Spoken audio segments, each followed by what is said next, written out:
Good day everyone, my name is John B. Perez and our topic for today is learners with specific learning disabilities.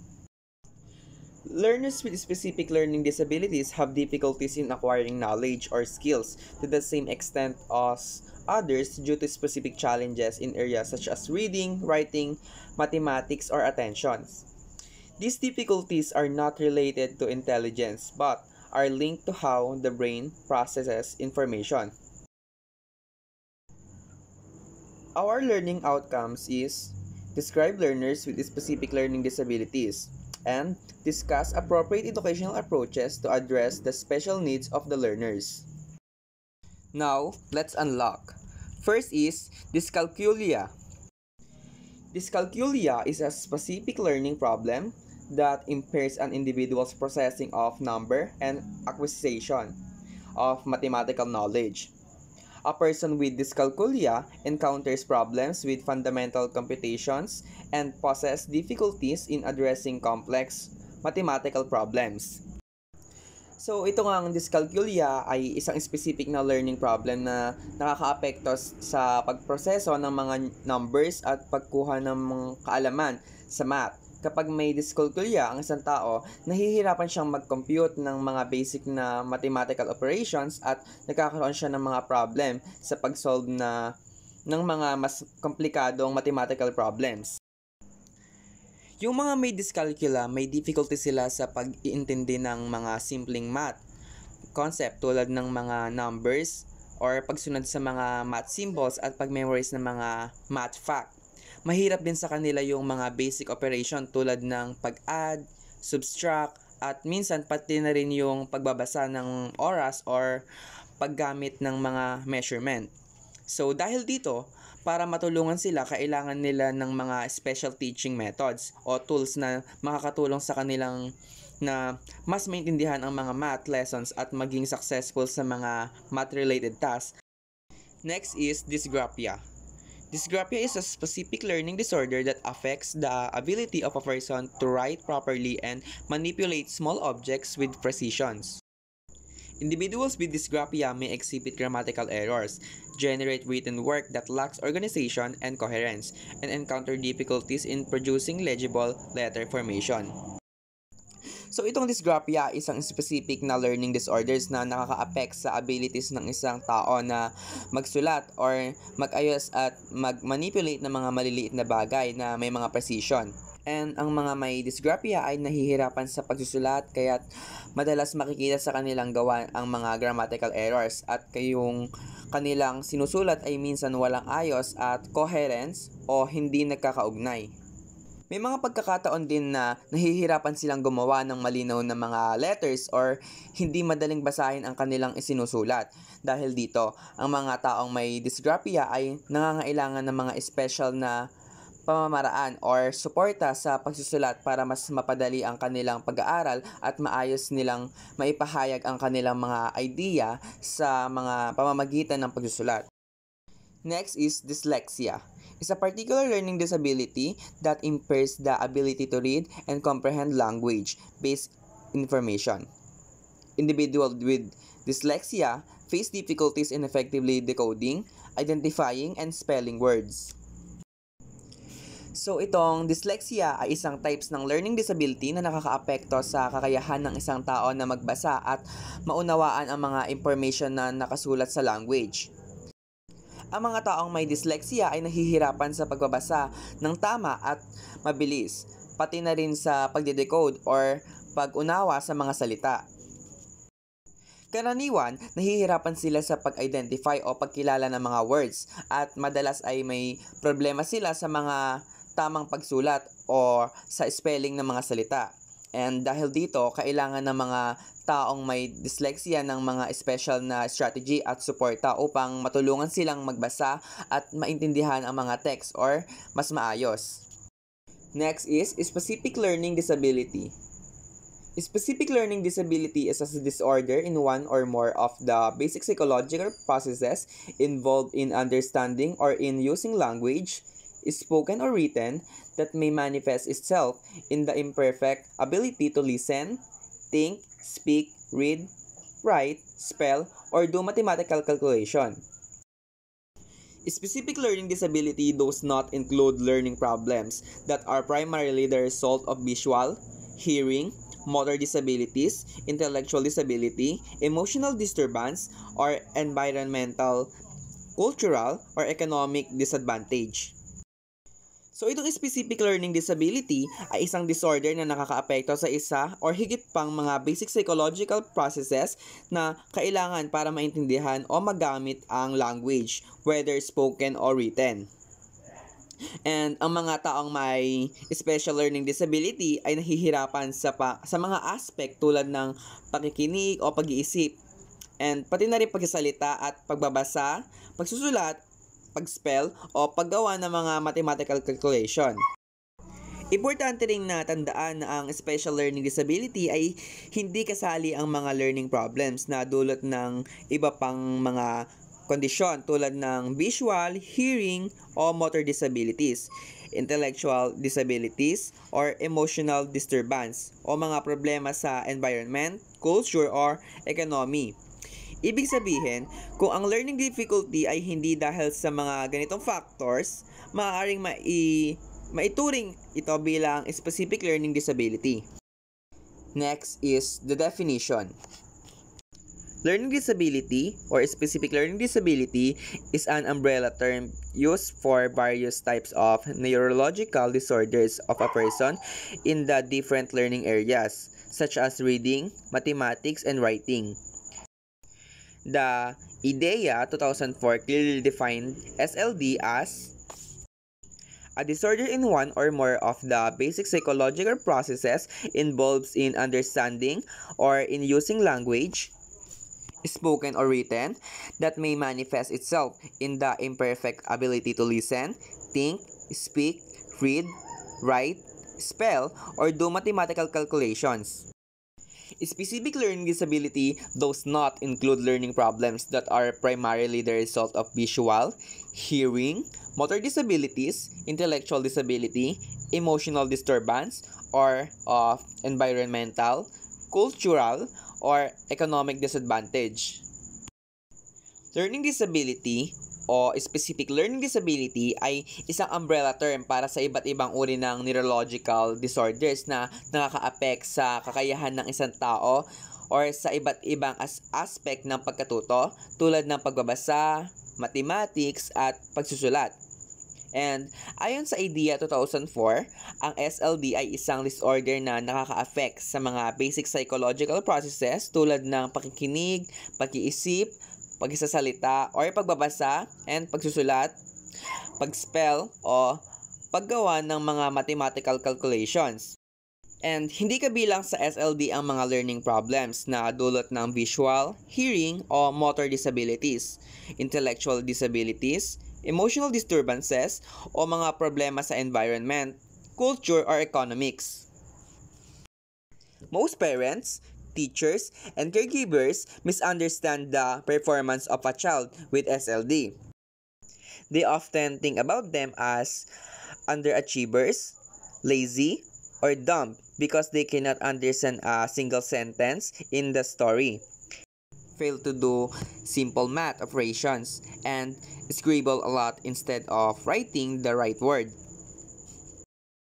This is because SLD is a type of disability that is unobservable and requires an understanding of the regions of the brain. That is why SLD is sometimes called the hidden handicap. So yun nga, most of the parents, teachers, and caregivers ang hindi nauunawaan ang performance ng mga batang may SLD. Madalas nilang isipin na tamad o walang alam ang mga bata kasi nahihirapan itong maintindihan ang mga simple sentence and hindi kayang gawin ang mga basic math o puro kalat ang pagsusulat kaysa sa tamang mga salita. Ang dahilan nito ay dahil ang SLD ay isang uri ng disability na hindi agad nakikita. So, tinatawag din itong hidden handicap o isang nakatagong kapansanan. Now is the types and causes. Types. The Learning Disabilities Associating of America identifies 5 types of SLD. which is dyslexia, dysgraphia, dyscalculia, oral or written language disorder, and specific reading comprehension deficit, and nonverbal learning disabilities. First is dyslexia. Dyslexia is a particular learning disability that impairs the ability to read and comprehend language-based information. Individuals with dyslexia face difficulties in effectively decoding, identifying, and spelling words. So itong dyslexia ay isang uri ng learning disability na nakaka-affect sa kakayahan ng isang tao na magbasa at maintindihan ang mga information na nakasulat sa language. And ang mga taong may dyslexia ay nahihirapan sa tamang pag-decode o pag-unawa ng mga salita, pati na rin sa pag-identify at pag-spell ng mga words. Kaya kahit na magbasa sila, mahirap para sa kanila na i-process o maintindihan ng maayos ang mga nababasa nilang salita or mga sentences. Next is dysgraphia. Dysgraphia is a specific learning disorder that affects the ability of a person to write properly and manipulate small objects with precision. Individuals with dysgraphia may exhibit grammatical errors, generate written work that lacks organization and coherence, and encounter difficulties in producing legible letter formations. So itong dysgraphia ay isang specific learning disorder na nakakaapekto sa kakayahan ng isang tao na magsulat ng maayos at magmanipulate ng mga maliliit na bagay na may mga precision. Ang mga taong may dysgraphia ay madalas magkaroon ng grammatical errors at yung kanilang pagsusulat ay nawawala ang ayos at coherence o hindi magkakaugnay. Mahirap din para sa kanila ang gumawa ng mga malinaw at madaling basahin na letter. Dahil dito, nahihirapan silang mag-express ng kanilang mga idea sa pamamagitan ng pagsusulat. Next is dyscalculia. Dyscalculia is a specific learning problem that impairs an individual's processing of numbers and acquisition of mathematical knowledge. People with dyscalculia encounter problems with fundamental computation and pose difficulties in addressing complex mathematical problems. So itong dyscalculia ay isang specific learning problem na nakaka-affect sa kakayahan ng isang tao na mag-process ng mga numbers at matutunan ang mga concept ng mga mathematics. Ang mga taong may dyscalculia ay nahihirapan sa mga basic na computation tulad ng addition, subtraction, multiplication, at division. Nagkakaroon din sila ng problem sa pag-solve ng mga mas komplikadong mathematical problems. And dahil dito, mahirap para sa kanila mag-apply ng mga mathematical concepts sa mga daily activities or tasks. Next is oral written language disorder and specific reading comprehensions deficit. So itong oral written language disorder and specific reading comprehension deficit are specific learning disabilities that impair an individual's comprehension of written or spoken language. Individuals who are diagnosed with this disability may have difficulty with their ability to express themselves through oral language. So itong oral written language disorder at specific reading comprehension deficit ay mga specific learning disabilities na nakaka-affect sa kakayahan ng isang tao na maintindihan ang mga written or spoken na language. Ang mga tao na may ganitong condition ay nahihirapan sa pag-express ng kanilang mga idea gamit ang oral na language, pati na rin ang mga pag-intindi ng mga binabasa nila. For example, kahit na nakakapagbasa sila, mahirap pa rin para sa kanila ang kunin ang kabuuang ibig sabihin ng text, or gayon din nahihirapan din silang magpahayag ng kanilang thoughts ng maayos sa pagsasalita. Next is nonverbal learning disability. Nonverbal learning disability is a specific learning disability where an individual exhibits difficulty in comprehending nonverbal signals such as facial expressions or body language and may demonstrate limited coordination. So itong nonverbal learning disability ay isang specific learning disability kung saan nahihirapan ng isang tao na maintindihan ang mga nonverbal signals tulad ng facial expressions at body language.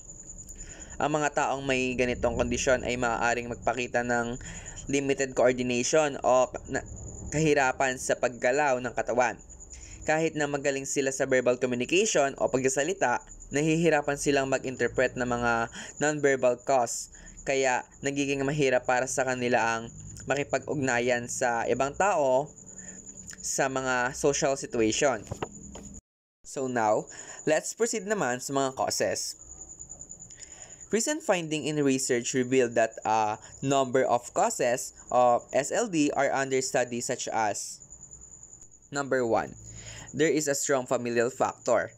Hence, a learner who is diagnosed with SLD may have inherited the disability from his/her parents. So may mga case na may kinalaman ang pamilya. Kaya kung may SLD ang isang bata, posibleng nakuha niya ito mula sa mga magulang niya. And ang pagiging genetic ng SLD ay nagpapakita na maaaring inherited ang condition. Number 2, a SLD may develop especially during critical stages of pregnancy or if the child is born premature.